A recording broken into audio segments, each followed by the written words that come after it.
उत्तर वैदिक काल में समाज में भी काफी बदलाव आया।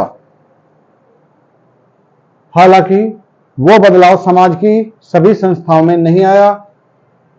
समाज की इकाई अब भी परिवार था।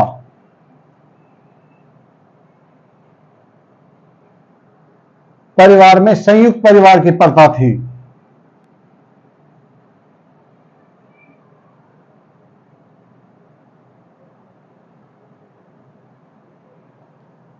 और परिवार पितृ प्रधान होता था।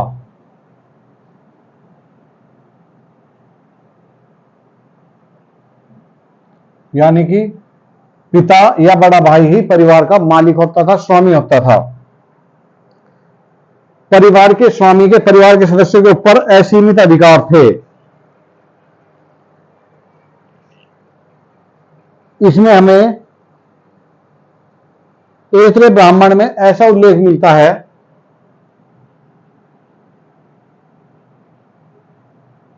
ऐत्रेय ब्राह्मण में कि विश्वामित्र ने अपने 50 पुत्रों को घर से निकाल दिया था।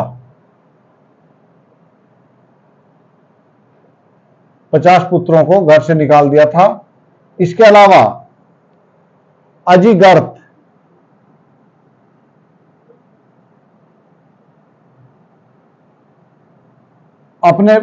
अजिगर्त ने अपने पुत्र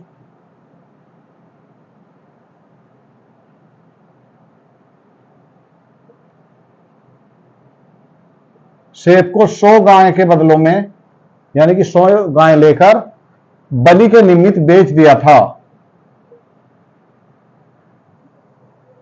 तो इनसे यही बात पता लगता है कि वो अपने परिवार के किसी सदस्य को जो उसका अधीनस्थ है उसे बेच सकता है, मृत्युदंड दे सकता है, घर से निकाल सकता है। परंतु इसका मतलब ये नहीं है कि ये प्रणाली हमेशा चलती रही होगी। ये किसी विशेष परिस्थिति में लिए गए निर्णय होंगे, गुस्सा क्षोभ या विशेष आवश्यकता के लिए, नहीं तो सभी के संबंध सामान्य होते थे। और पिता परिवार के प्रत्येक सदस्य का बड़ी बारीकी से ध्यान रखता था, उनकी देखभाल करता था, सुख दुख बांटता था और उनके दुख दूर करने का प्रयास करता था। तो ये विशेष परिस्थिति होंगी जो कभी कभी ली गई होंगी। इसके अलावा इस समय जो वर्ण व्यवस्था थी वो प्रचलन में थी और वर्णों में कठोरता आ गई थी।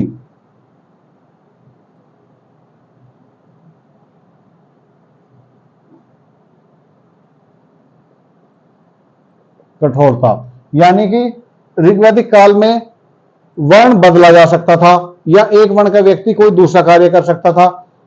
अब जो व्यक्ति जिस वर्ण में है उसी वर्ण का वो कार्य करेगा, यानी कि ये जन्म पर आधारित हो गया। वर्ण जन्म पर आधारित। व्यवसाय परिवर्तन भी असंभव था। व्यवसाय का भी बदल नहीं सकते थे। जो जिसका व्यवसाय है वो वही व्यवसाय कर सकता था। और कुछ व्यवसाय ने जाति का रूप धारण कर लिया, जैसे कुंभकार, चर्मकार, स्वर्णकार, बुनकर। ये सभी लोग जाति के आधार पर संगठित होने लगे या परिस्थितियों ने इन्हें एक जाति के रूप में संगठित होने में मजबूर किया। तो इस समय जातियों की संख्या में भी वृद्धि हुई। इसके अलावा शतपथ ब्राह्मण में हमें ऐसे उल्लेख मिलते हैं कि चारों वर्णों के लिए ये जो अंत्येष्टि संस्कार है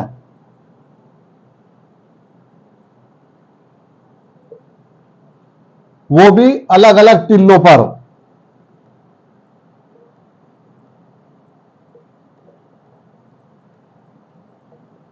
होने लगा था। यानी कि जहां ब्राह्मणों का अंतिम संस्कार होता था वहां केवल ब्राह्मणों का होगा, जहां क्षत्रियों का होता था वहां क्षत्रियों का होगा। इसी प्रकार अन्य वर्ण और जातियों के लिए भी इसी तरह के टीले बांट दिए गए। आज भी भारत के ग्रामीण क्षेत्रों में इस तरह के अंतिम संस्कार करने की टिल्ले मिलते हैं। टिल्ले यानी कि शमशान घाट जो जाति आधारित हैं। इसके अलावा ऐत्रेय ब्राह्मण में चारों वर्णों के लिए संबोधन के अलग अलग शब्द आए हैं। ऐत्रेय ब्राह्मण में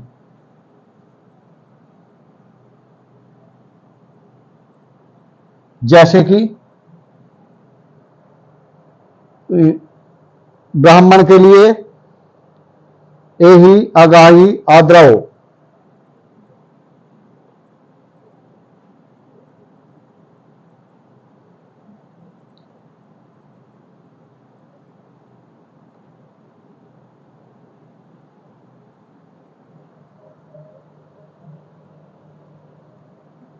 ये जाति आधारित थे।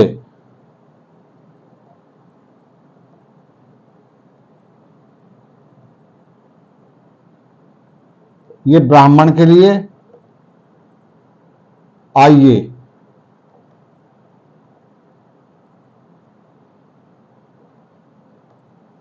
क्षत्रिय आओ, वैश्य जल्दी आओ,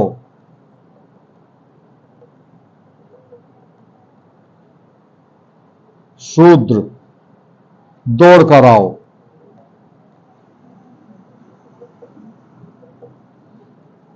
इस प्रकार चारों वर्ण पूरी तरह अलग अलग तरह विभाजित हो गए थे और उनके लिए समाज में जो प्रतिष्ठा थी वो ऊपरी दो वर्णों को छोड़कर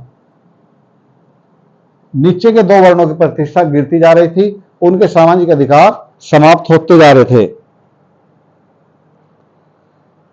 इसी समय में हमें ब्राह्मण और क्षत्रियों में समाज में प्रतिष्ठा के लिए आपस में इस प्रतिस्पर्धा दिखाई देती है। ब्राह्मण और क्षत्रिय इनमें प्रतिस्पर्धा।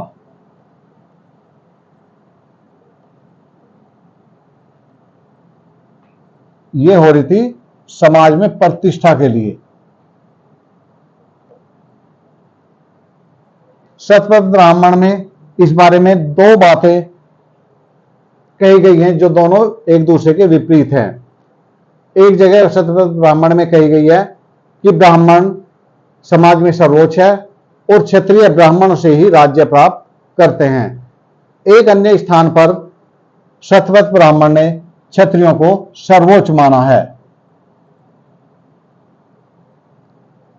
तो ये जो इनमें आपस में प्रतिस्पर्धा थी उसके लिए ये कारण था और बाद में ऐसा मालूम होता है कि इन दोनों में एक समझौता हुआ कि समाज में जो प्रतिष्ठा होगी वो ब्राह्मणों की होगी और क्षत्रिय राज शासन प्राप्त करेंगे। राजनीतिक रूप से क्षत्रिय ऊंचे होंगे परंतु वो सम्मान ब्राह्मणों को देंगे सामाजिक रूप से।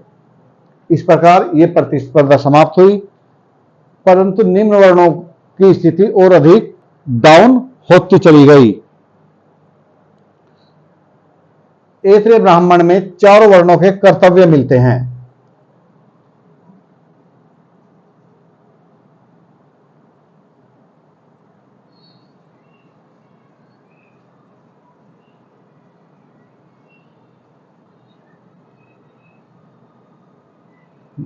चारों वर्णों के कर्तव्य है।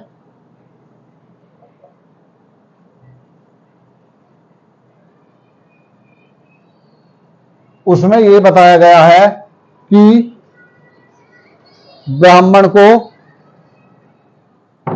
दान लेने वाला, शिक्षक, शिक्षा प्रदान करने वाला, अध्ययन करने वाला, क्षत्रिय को राजशासन में कर लेने वाला, वैश्य को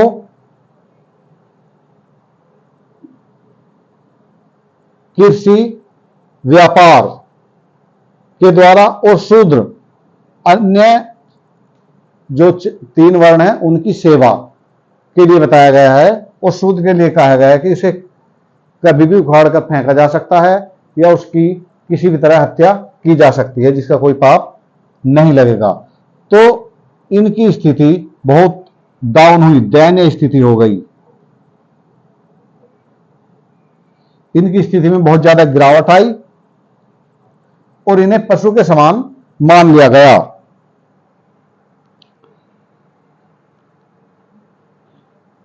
इसके अलावा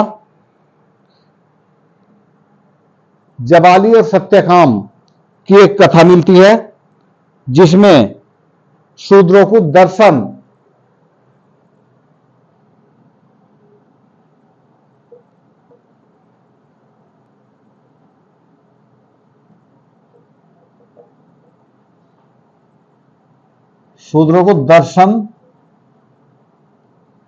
की शिक्षा प्राप्त करने का अधिकार था या दर्शन का वो अध्ययन कर सकते थे।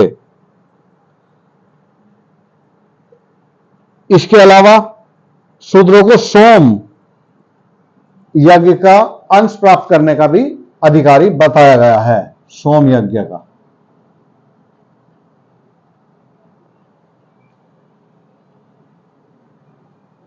इसी समय में हमें एक और चीज दिखाई देती है समाज में, छंदोग्य उपनिषद में।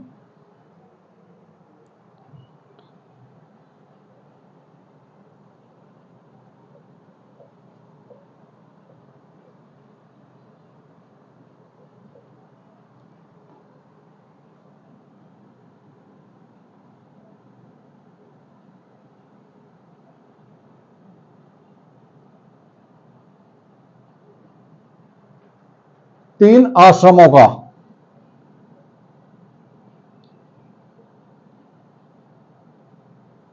का उल्लेख पाते हैं। एक ब्रह्मचारी आश्रम जिसमें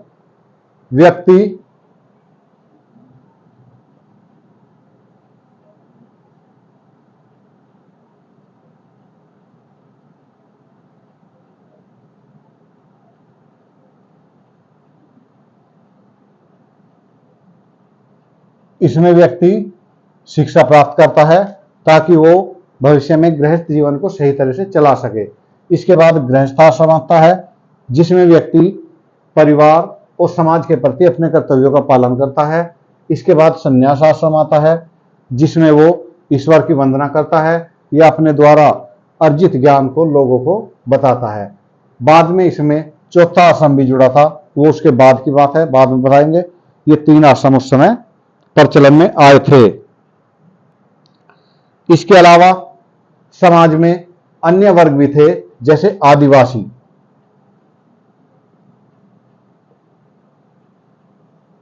ये उस समय की सभ्यता से दूर के लोग थे, परंतु इन्हें धीरे धीरे शूद्र वर्ण में शामिल करते गए जिससे इनकी संख्या बढ़ती गई, शूद्रों की संख्या।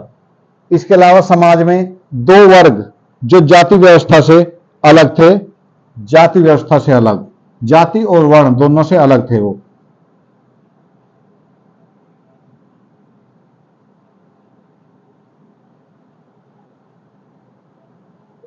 अलग इनमें थे नंबर 1 व्रात्य,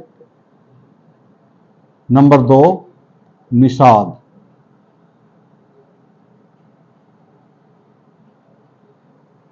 व्रात्य को ऐसा माना जाता है कि ये आर्य लोग ही थे, परंतु ये ब्राह्मण धर्म को नहीं मानते थे, ये आर्य थे।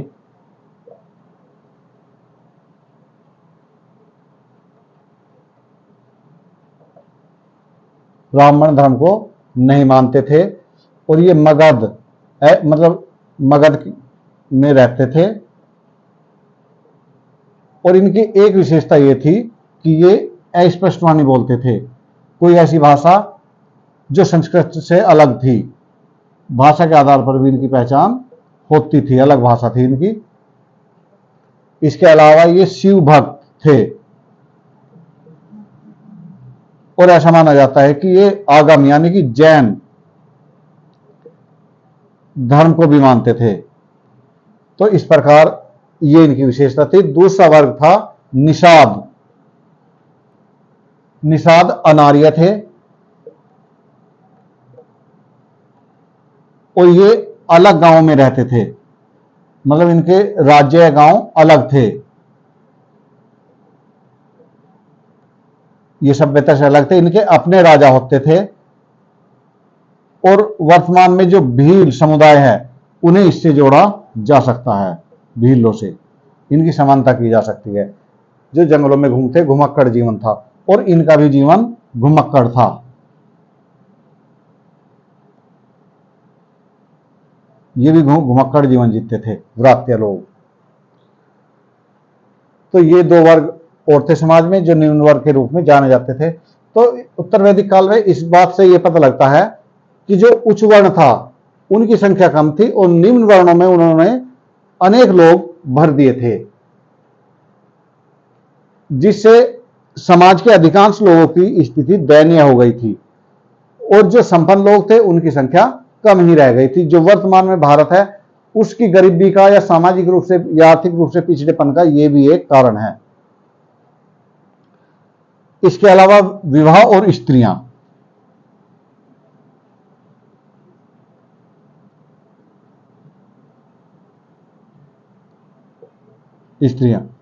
इस समय स्त्रियों की हालत में जो है डाउन हुई, यानी कि स्त्रियों को जो सम्मान ऋग्वैदिक काल में मिलता था उस सम्मान में कमी आई। हालांकि स्त्रियों को शिक्षा प्राप्त करने का अधिकार था, शिक्षा प्राप्त करती थी, स्वयंवर प्रथा खत्म हो चुकी थी। बाल विवाह प्रारंभ हो गए थे, विधवा विवाह होते थे और बहुविवाह का भी प्रचलन था।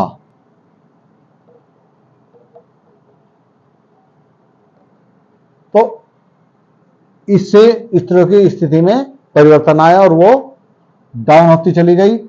अथर्ववेद में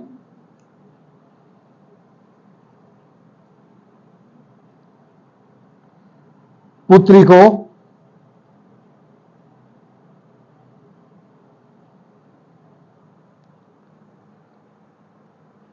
जो जन्म लेती थी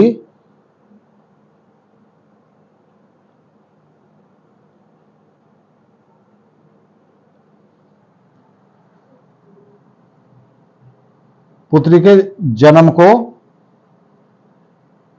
दुखद बताया है। इसके अलावा महिलाओं की स्थिति में गिरावट का एक कारण यह था कि उन्हें धन संबंधी अधिकार और राजनैतिक अधिकार उन्हें प्राप्त नहीं थे। ये अधिकार ना ही ऋग्वेद काल में थे और ना ही अब थे। छंदोग्य उपनिषद में भी स्त्री को पाशा और सुरा के साथ गिना गया है। जैसे कि पाशा और सुरा एक बुराई होती है, इसी प्रकार स्त्री को भी बुराई माना गया है छंदोग्य उपनिषद में। तो इसका निश्चित अर्थ यह होगा कि स्त्रियों की स्थिति में ऋग्वेद काल के मुकाबले गिरावट आई। और मैत्रायणी संहिता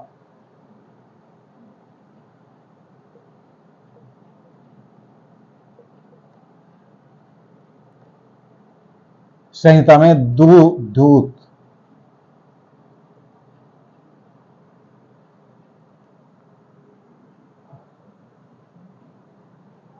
एक खेल होता था दूत, यानी कि जिसे हम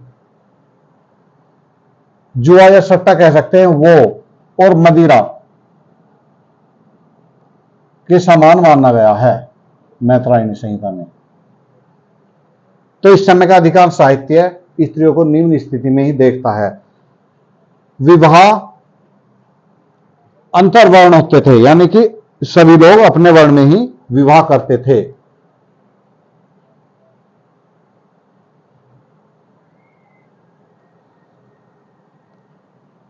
अपने अंतर्वर्ण, परंतु उच्च वर्ण के लोग निम्न वर्ण से शादी कर लेते थे। अंतरजातीय विवाह बड़ा मुश्किल था।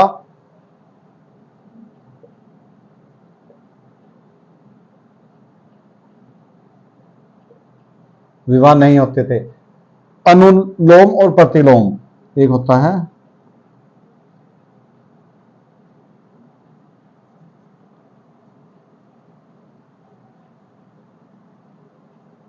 ये विवाह का ऐसा रूप होता है जब उच्च वर्ण या उच्च जाति का व्यक्ति,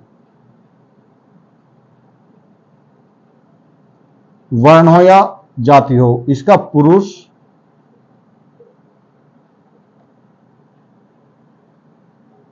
निम्न वर्ण या जाति की स्त्री से शादी करता है तो उसे अनुलोम विवाह कहते हैं। प्रतिलोम विवाह उच्च वर्ण या जाति की स्त्री का विवाह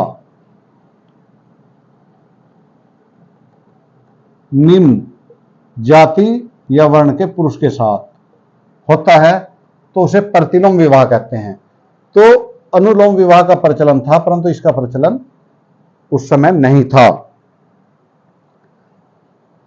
खान पान, रहन सहन, मनोरंजन के साधन पहले जैसे ही थे, परंतु इस समय नाटकों का प्रचलन बढ़ गया था।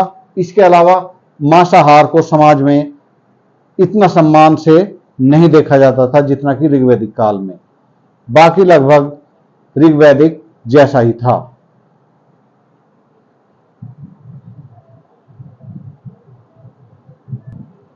उत्तर वैदिक काल में ही गोत्र व्यवस्था का प्रचलन प्रारंभ हुआ। गोत्र शब्द का अर्थ होता था किसी एक कुल के गोष्ठ यानी गोधन जिस स्थान पर रखा जाता था उसके आधार पर गोत्र का प्रचलन हुआ, परंतु बाद में आकर गोत्र से एक पुरुष के वंश से जोड़ने लगे उसे, यानी कि एक गोत्र के व्यक्ति सभी एक वंश के माने जाने लगे और इसमें विवाह, एक गोत्र में विवाह पर प्रतिबंध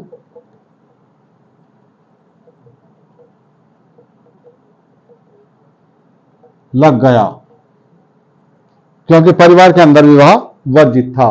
ये सभी आपस में भाई बहन के संबंधी माने गए और इन पर विवाह का प्रतिबंध लग गया था।